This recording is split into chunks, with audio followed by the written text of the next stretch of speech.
this France side is not invincible, are they? Is Morocco the side that could potentially upset them in this World Cup, the most likely opponent they're going to face? Well, I don't want to spoil the bracket section we've got going on later, but I don't believe that this will be an upset. I do believe that Morocco is a serious nation. I think they showcased over the last couple of World Cups, and of course, being now, I guess technically the AFCON champions, that they are a nation that, see, I did that there. I was just giving them formalities, just doing formalities. A little smoke. Yeah, since they are technically champions going into this, I do believe that Morocco are a very, very good side. Love in terms of what they've done. I think Webby has had to step into a very awkward situation as the new head coach, but obviously the foundations he had laid with a lot of the youth teams has given him a good precedence to kind of go forward. But this is probably where the competition ends for them, because France are the real deal. And Paraguay were going to be a typical, in terms of defensive team, resilient. I've been told it's almost embedded in their culture, who they are as people, in terms of to show that resilience, especially on the pitch. And I was expecting France to kind of struggle in a low block, but they got the victory. And that's the most important part at this stage of the competition. But Paraguay didn't have the quality that Morocco has. Morocco has the strength, but Morocco also can move the ball. And they're way more organized, and within their attack, they're fluid. It's not as if it's a defensive block, and then when they get the ball, they just kick it long. Now, Morocco is used to playing without the ball, and then when they do get it in that low block, they're able to transition in a way better outside flank movement situation than, I would say, Paraguay, which can also hurt France. Darian? You're saying Morocco are going to do something. That's most likely. Hey, we don't do half stepping here. There's going to be an upset. We don't do half stepping here. There's an upset happening here. I'm going for Morocco. What? 100%. Oh, okay, I'm going to let my girl D come in first. Darian? No, I don't think there's going to be an upset. I think, yeah, Morocco have grown a lot throughout this tournament, but they can ride the wave of momentum. Yeah, they're fine without the ball, but they haven't faced France with the attack that they have. And I think that game of France and Paraguay, that gave them such, we were talking about sharpening iron earlier with England taking over Mexico. That was a game to me where France is like, oh, we can deal with any element. You can kick, you can shove, you can do all of the crazy ish that comes with, the dark arts of the football. They can still pull out a win. They could have scored many more goals as well. The post helped them out, and there was a lot of moments where France could have put more chances away. But to me, that's a match that you look back on, you're like, we can beat anybody. If we have to go through that, we can top any of these teams. So feeling very confident here on the desk. Everybody, it's time for our Connected for the Win presented by Xfinity. So everybody, Morocco are unbeaten in their last 34 games. Can they keep that streak going, JD, without Saibari? That's an asterisk, really. But what I will say is... Yes, not included voided loss to Senegal. That's an asterisk.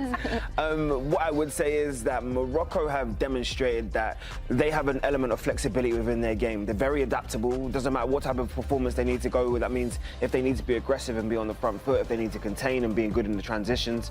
I love this Morocco team. There's not probably a team in world football that has expanded as much over the last 4 to 5 years in terms of the expectations to what they're actually delivering.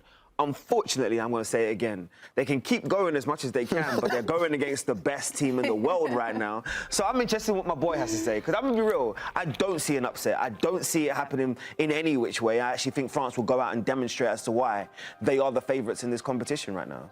From what I saw versus Paraguay is, okay, there's quality. France, the best attack in the world, favorite to win the World Cup.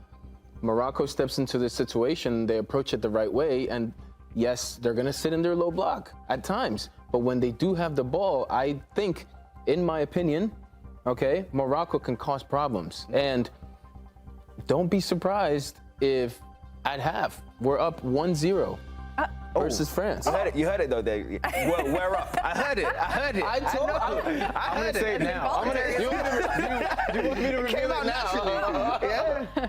All right, everyone, let's try be objective on TV. Let's keep up with that. Should we talk about France? Kylian Mbappe, I mean, writing record books all the time, every game, I feel like, at this point in the World Cup. Most goals in knockout history in this tournament. 7 goals so far in that Golden Boot race. Are we really appreciating what we're seeing, Darian, do you think? No, we're not. I think he's one of those players that is phenomenal. You look at the numbers he puts up, but we don't talk about him in the same caliber that we talk about other players, like a Kane, like a Messi, whoever you want to be talking about. And it's just because trophies have evaded him. At the club level, yes, he has a World Cup title. But as we've talked about, we were talking in the green room, he wasn't the guy that you're looking to. Now he is that guy. Can he bring this team to another final and win it? That's, I think, what's just evading him as to why he's not the same caliber. But the numbers he puts up, how effective he is for even club. He had, 48 goal contributions with Real Madrid. But we don't talk about that because of how they went out in Champions League as well. So I think if he gets to a final, they win it, absolutely. But he doesn't get the credit that he deserves. Agreed? Anybody that's sleeping on Kylian Mbappe's greatness doesn't really understand as to how great he really is. Like, he is as explosive as I think I've ever seen in terms of as a footballer in the final third. He is so sharp, so short. And I can't remember which goal it was in the previous game, not against Paraguay, but I think it was the last game of the group where there was this triangle that had formulated on the right-hand side, and everyone's talking about the clip from when he's cutting in. Forgive me, the team actually eludes me right now, but what I was looking at was just his sharpness. And you know, as a defender, you can't switch off at any point when he's on your shoulder. And that is a telling sign, but then what he has is the clinical edge on top of it, because if I give him half a chance, he's going to find side netting, he's going to finish, and that right there is irreplaceable in world football. So we can talk about the Mbappes, we can talk about his greatness, but I think there's a lot of players in this France team that we're sleeping on. I mean, there's a Ballon d'Or winner, the defending champion, who's on this team. I mean, the best player, arguably, right now in world football in terms of form is Michael Olise. The back four looks as solid as it's ever done. We have a world-class goalkeeper in between the sticks, and, you know, the midfield actually understands his assignment. And we've done all this and haven't even mentioned N'Golo Kante, who's probably keeping this whole team together behind the scenes. This France team has everything. And just to sprinkle a little bit icing on the cake, this is Didier Deschamps' goodbye. So they have the motivation, they have the storyline, they have the players, they have the quality. It's over to them whether or not they can turn around and get the second star on their chest. So pressure's on France. Yes, the pressure's been on them from the beginning. Pressure's on 100%. France at the World Cup. The pressure's been on them. Exactly. My point being, the pressure's on them. So why can't Morocco shock the world? But the pressure was on them in is on them. 2018 when they won their second World Cup. The pressure was on them in '98 when they beat Brazil the first time round. Like, the pressure's always been on France because we know in our lifetime, I have never seen a France team without a world-class player in it. Like, they have always had pressure. And yet what I realize is they could probably put their second team out and still win this World Cup. And that's what I'm talking about when the quality is talking throughout this team. Because I look at the bench and I see Bradley Barcola coming. I see Desiree Doué coming off the bench. It doesn't really matter who you're talking Kante about. is coming off the bench. Everybody just take a seat back. Like, Let's see it. Let's see it. Let's see it. Let's see it. Let's just enjoy. Tu parles en français? Let's see it. No, I don't. Hablo español. Rodney, it does seem like Mbappe loves the pressure of a knockout round. He's never lost a game in the knockout rounds in World Cup history. Mbappe is arguably one of the best players in the world in the box, whether it's like we talked about his quick movements, but it's the ability to go 1v1 before he gets to strike to go side netting. So him being hungry right now to get to the golden boot and all of those factors, they play a big role into these matches because of that hunger. I want to be the best in the world, so I have to show it the next game versus Morocco. Darian, where would you rank Mbappe all time if he continues this pace and leads France to a World Cup title? Where would I rank him? If he wins this World Cup, despite not having a Champions League title, all of that, what you just alluded to, the trophy cabinet. I mean, he's top 3 in strikers in the world, easily. I think even with that this is where I'm saying I think generally we don't talk about him as much because those have evaded him, but to me, he's already in that top 3. Anywhere he is on the pitch, he's dangerous. He comes alive when there's more pressure. The swagger that he has after putting away that penalty against Paraguay in those waning moments of the match. This is where he comes alive. And to me, when you're an all-time player, where you're a player where we're talking about being the best in the world, you can handle that pressure. And he's proven time and time again, even when he was younger, that he can handle it. So he's been up there for me. This would just quiet the haters that don't agree 100%. If he wins another trophy and does it with club. Top 3 for you, JD? In world football right now?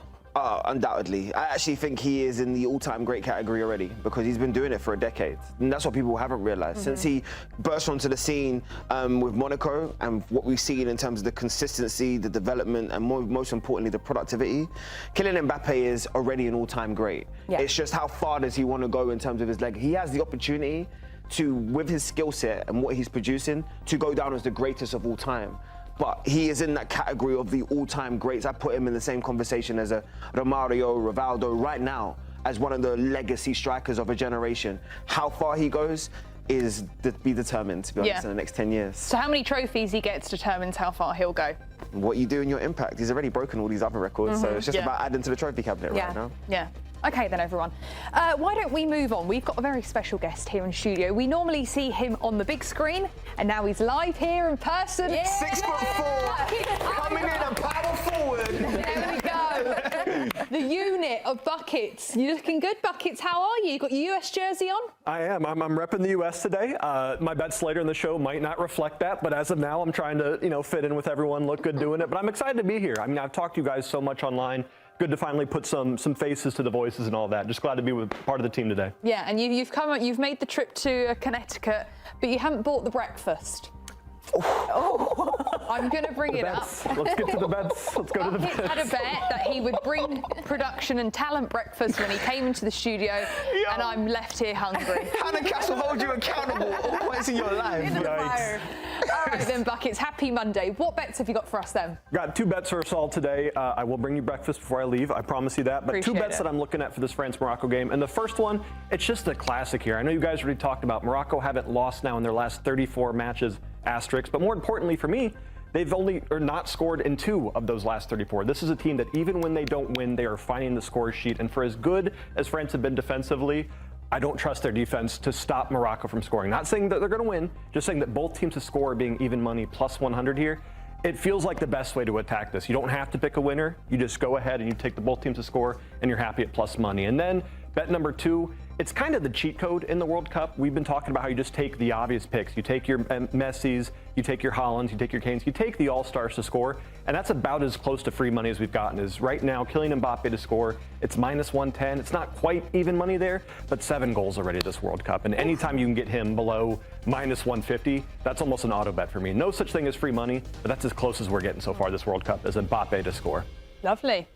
JD, you like the bets? I never bet against Buckets, man. Apart from if it involves the USA. Other than that, you know you're my dog, so I trust him. I trust him all the way through. He's good. Thanks for watching this video from Morning Footy. For all news and insights regarding leagues around the world like EFL, Serie A, and all UEFA competitions, both men's and women's, don't forget to sign up for Paramount+.